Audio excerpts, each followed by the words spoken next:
24º Congresso Brasileiro de Direito Ambiental. Estamos recebendo agora o Dr. Werner Grau Neto, que é doutor em Direito Ambiental e sócio do Pinheiro Neto Advogados. Dr. Werner, muito obrigado por ter aceito o nosso convite no canal do Planeta Verde no YouTube. Eu acompanhei a sua palestra na mesa que versava sobre Mariana e Brumadinho aos eventos climáticos extremos, um direito dos desastres. Num primeiro momento, eu gostaria de perguntar aí qual foi a sua leitura, a sua abordagem sobre os eventos climáticos, sobre Mariana e Brumadinho. Bom, Fabiano, primeiro eu quero agradecer o convite para estar aqui com vocês no canal do YouTube e para o evento. Eu venho todo ano ao evento. Teve um ano que eu vim palestrar numa mesa sobre direitos animais, trouxe a Tata, minha pitbull, para provar por A mais B que existe pitbull manso. Esse ano foi mais fácil a minha tarefa, porque eu vim sozinho, eu não trouxe a Tata, então eu estava mais solto, vamos dizer assim. Olha, primeiro a mesa, o tema, muito importante, né? De Mariana, Brumadinho e os eventos climáticos. Então aqui primeiro um corte. Mariana e Brumadinho são catástrofes que têm a intervenção humana como fonte primária, ao passo que os eventos climáticos são aqueles que vêm de uma origem não humana, né? Pelo menos não diretamente. É lógico que há sempre a interação da atividade humana. O evento climático em si não seria catastrófico se não houvesse o elemento humano e o elemento meio ambiente sendo afetados diretamente. Então, eu achei uma mesa muito importante, muito interessante. Nós tínhamos Maria Aparecida Dias, que é uma representante da comunidade afetada pelo rompimento da barragem de Brumadinho. Nós tínhamos a Norma Padilha, ganhadora do Prêmio Jabuti. Ela não conta isso, ela ganhou o Jabuti por uma das obras dela, que é uma especialista extrema em questão de meio ambiente e trabalho. Tínhamos lá o Marcelo Koch, da AGU, tínhamos o Delton, que é um grande Delton Winter, que é um grande estudioso da questão do direito dos desastres, e presidindo a mesa o ACAUI, Ministério Público. Então tinha uma diversidade ali que é muito fundamental, as várias visões.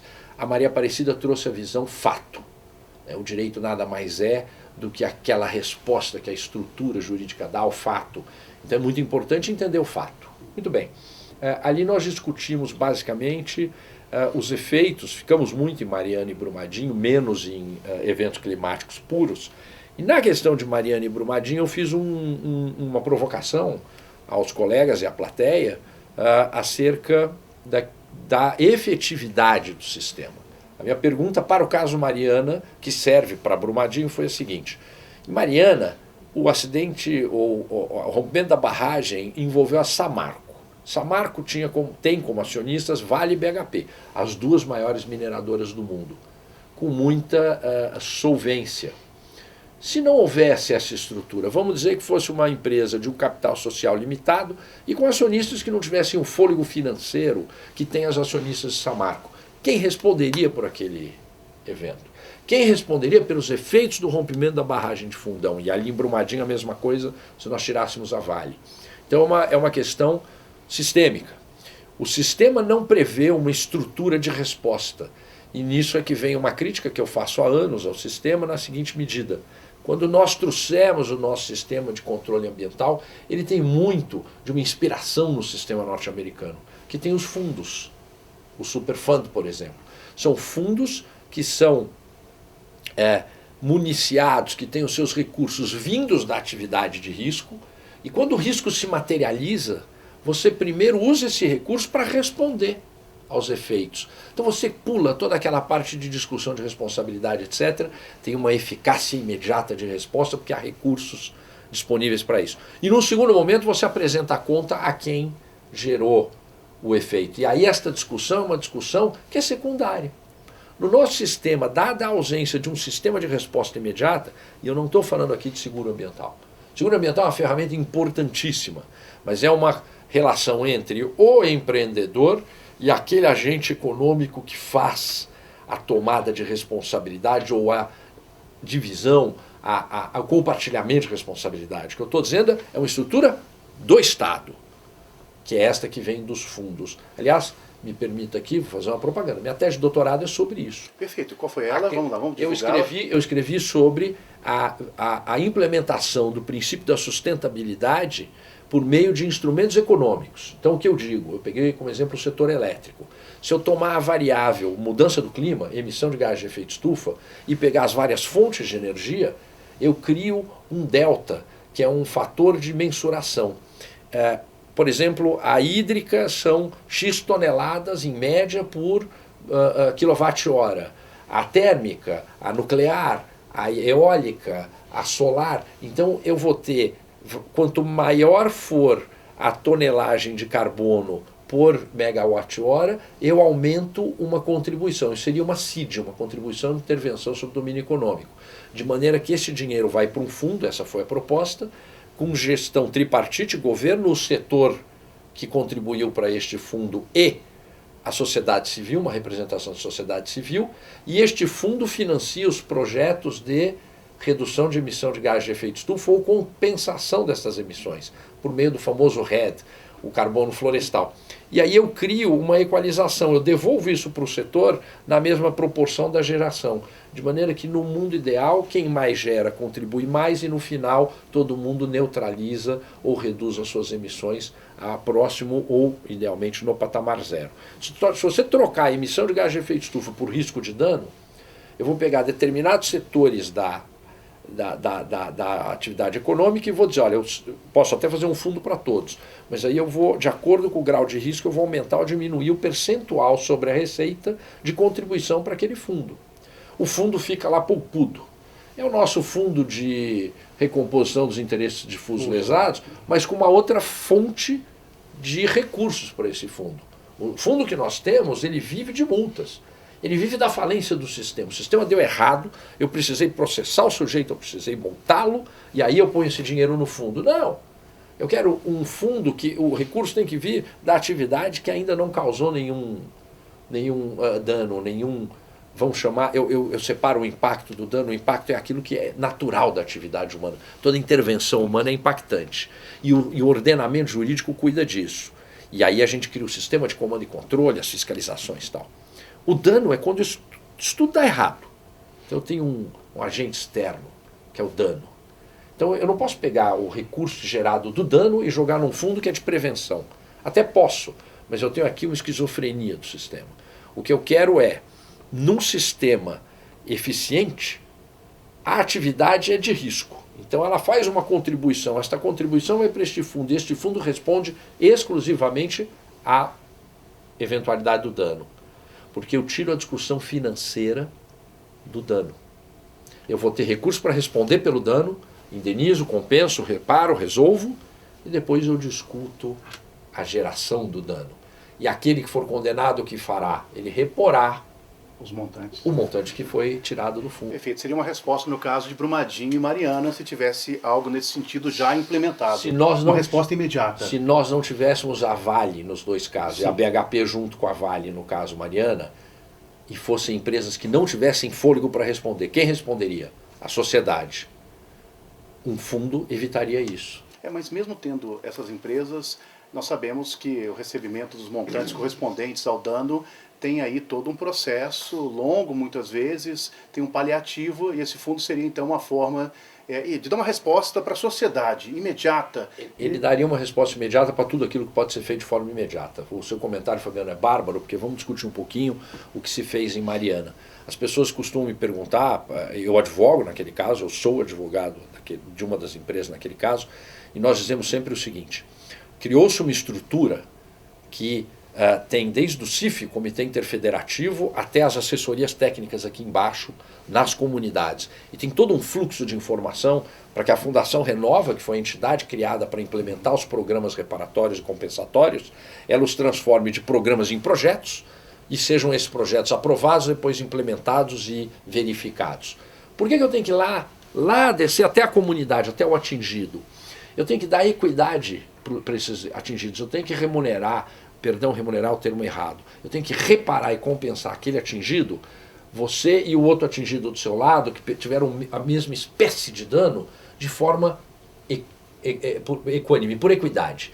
Então eu tenho que, primeiro, capacitar, empoderar, organizar, mobilizar, e aí esses atingidos vão em bloco ter a discussão.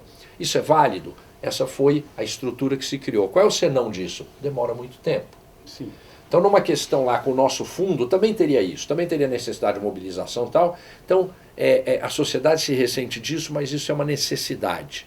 Ou você sai fazendo acordo com todo mundo no primeiro momento e depois você vai ter questionamento, aquela pessoa estava sob abalo, ela era hipossuficiente, tem uma série de questões a serem vistas, ou você cria uma estrutura que equaliza o debate. Essa estrutura é muito boa, mas ela demora. Então, é sórdido o argumento de que está demorando muito. Não, está se estruturando bem. É essa o contraponto. O fundo permitiria que toda a parte de financiamento dessa estrutura fosse imediato. Daria assim E depois discutiríamos a responsabilidade em si. Eu brinco que é a família italiana e a família alemã. Os italianos gostam do debate. Então acontece um problema, eles vão debater a exaustão. O alemão é muito pragmático, ele resolve o problema, depois ele debate. E debate pouco, porque já resolveu mesmo, a coisa perde até um pouco do sentido, né? Eu gosto de fazer essa comparação. Eu acho que o nosso sistema jurídico, portanto, ele depende da saúde financeira de quem causou o dano para o dano ser reparado. Isso é perigoso. É esse o ponto. Perfeito. A sua tese está disponível, é USP, Universidade de São Paulo, correto? Feito pela Faculdade de Direito da Universidade de São Paulo. Perfeito. Então está no banco de teses, pode ser Largo download. Do Largo de São Francisco, da Gloriosa. Perfeito. Então, para você que está nos acompanhando aqui, você pode baixar, tem um banco de teses da Universidade de São Paulo, é só baixar a tese e acompanhar essa discussão. Ou se quiser, manda um e-mail para o Werner manda a tese, eu tenho isso separadinho lá. Perfeito. Você fez um recorte. Falamos aqui de Mariana, Brumadinho, mas tem as questões climáticas. Hoje nós vivemos um mundo aqui, não diria de conflitos, porque conflitos são absolutamente naturais, mas um mundo de confrontos, um mundo de leituras polarizadas, inclusive a negação das mudanças climáticas, entre outras questões correspondentes.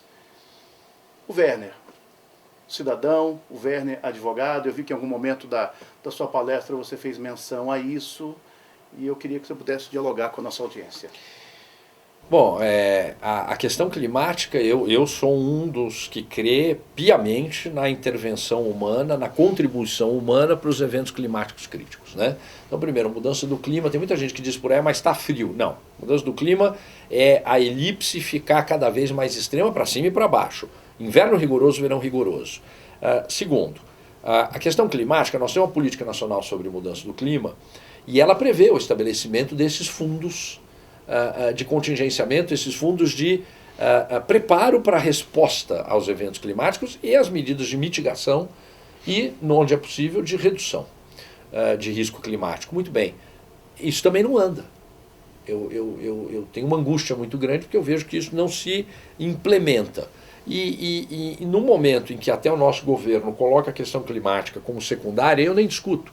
Todo governo, toda política de Estado é definida, mas a política de governo é que vai dizer onde ele vai direcionar. Eu aceito que saneamento seja um ponto central para a gente. Eu aceito que nós discutamos primeiro o nosso problema interno para depois discutir o problema do mundo. Que nós não podemos esquecer do problema do mundo. E do ponto de vista climático, nós vamos ter uma pressão. Quando vem a pressão externa, a coisa acontece. O que é a pressão externa aqui? É a litigância climática. Hoje à noite, aqui no nosso evento, nós vamos lançar um livro, eu sou um dos coautores de um artigo sobre litigância climática. A hora que a litigância climática ganhar o judiciário, ela ganha dimensões que são diferentes das que são vistas hoje, que são as dimensões da discussão teórica, da discussão conceitual e da discussão de comportamentos dos estados, dos países, né? Dos estados signatários da Convenção do Clima. Neste momento é que a gente vai ver que falta de novo orçamento. Faltou criar um fundo, porque é evidente que o Estado brasileiro vai ser chamado às falas. É evidente que ele vai ser réu. Hoje o que a gente vê por aí, tem lá em Guarulhos, tem lá no Aeroporto Internacional de Guarulhos, várias ações civis públicas movidas contra as companhias aéreas. Nós temos já algumas ações movidas contra grandes desmatadores, mas por enquanto o Ministério Público ou a AGU atacando o cidadão que se comporta de uma maneira tal que, sob a perspectiva do controle das emissões de gás de efeito estufa, não é adequada. Aquela conduta irregular gera também este efeito. No momento em que nós tivermos, por exemplo, uma liga de mães cobrando do governo, em nome dos filhos dela, estou dando esse exemplo porque eu ouvi isso, que isso está sendo organizado, um grupo de mães que organiza uma associação e vai cobrar do governo as medidas para garantir que os filhos delas não sofram os efeitos da mudança do clima. Cadê o orçamento para isso? Voltamos ao fundo. Voltamos ao fundo. Aqui tem que haver um fundo também. Fabiano, nós dois somos macaco velho já, você menos que eu, no quesito velho, na questão ambiental, e a gente já aprendeu isso. A questão ambiental vai acontecer. O que nós discutimos na ponta da linha é o seguinte, são duas variáveis. Primeiro, por que aconteceu? E como é que a gente evita que aconteça de novo? Esse é um ponto. E que é muito ineficiente essa discussão, diga-se. E o segundo ponto que a gente discute é como é que eu respondo pelo que aconteceu, sob um movimento de reparação, de compensação. A gente tem que discutir isso. E esse segundo ponto, se você tiver os fundos de financiamento de reparação e compensação, você reduz essa discussão em 70%, 80%. Perfeito. Werner, para a gente terminar essa entrevista aqui, eu queria a sua leitura de mundo, de Brasil, de São Paulo, de direito ambiental, do cidadão Werner, olhando para a nossa audiência, pensando nos desafios que nós temos. Você é um advogado, talvez o principal advogado do país na área ambiental. Que exagero. Que lida com as questões mais sensíveis, né, do nosso país. Eu queria a tua leitura, os nossos desafios que nós temos para nós enquanto sociedade, inclusive. 3 pontos rápidos. Primeiro, o Werner como cidadão. O Werner como cidadão é um ativista da proteção animal, todo mundo sabe disso. Eu participo há 25 anos de um abrigo, hoje já são 2, e uma terceira iniciativa que é uma clínica de amigos que juntos a gente faz um trabalho de proteção dos pseudomordedores. E se tem uma mensagem sobre isso que eu posso deixar, não existe cachorro bravo, existe cachorro mal cuidado. Então, assim, primeiro, eu acho que nós temos que olhar para dentro do nosso dia a dia. Eu concordo em certa medida com essa máxima de que antes de salvar o urso polar, eu tenho que salvar o cão e o gato que estão na rua abandonados. Tenho que salvar também o urso polar, é fato. Então a primeira coisa é isso, em termos de São Paulo. Vou sair de São Paulo e fazer Brasil e mundo. Em termos de São Paulo, eu acho que isso a gente olhar para a nossa... E aí não é São Paulo, é para cada cidade, para cada núcleo. A gente olhar para o que tem no nosso núcleo, né? Qual é o problema ambiental do nosso núcleo e como é que a gente pode contribuir como cidadão, né? Eu presidi durante um tempo, durante 4 anos, mas fui do conselho da Nature Conservancy, a TNC, durante 9, quase 10 anos, e lá eu pude ajudar a desenvolver vários projetos. Eu acho que isso é o dever de cada cidadão. Do ponto de vista de Brasil, eu nos vejo numa posição delicada, porque nós temos uma política hoje de governo, que é uma política de governo que muda muito o que vinha antes, houve uma ruptura, uma contraposição, e por conta disso há sempre as vozes que se levantam. Eu acho que a gente precisa ter serenidade para tentar extrair desta nova política de governo, desta nova postura, que é válida, é legítima, porque é o governo que se elegeu nesse país, tirar dali o que é de positivo, e onde há algo que se entenda negativo, discutir com serenidade, não com agressividade. Nós temos aqui acho que um aprendizado ainda como sociedade, o nosso ativismo é muito inflamado, né? Do ponto de vista de mundo, eu acredito, e aqui eu vou aproveitar e fazer de público um comentário, né? Dizer, não há nada melhor na vida do que ser pai, né? Eu amo desesperadamente a minha filha, e a minha filha me enche de orgulho porque ela é uma ativista. A minha filha é uma ativista de igualdade de gênero, de igualdade de vida, né? Ou seja, os animais têm o mesmo valor que a gente, o valor vida não se gradua, e eu acho que essa geração que está aí, a geração da sua Bia, da minha Bia, das nossas filhas, é uma geração que vai mudar a visão de mundo. Eles são menos essa sociedade de consumo que nós aprendemos a ser. Eles são uma geração que olha mais para as relações humanas. A minha filha, por exemplo, não quer ter casa própria, porque isso é uma raiz, ela quer conhecer o mundo, ela já está fora. É uma geração que não quer ter carro, eles vão usar o Uber. Então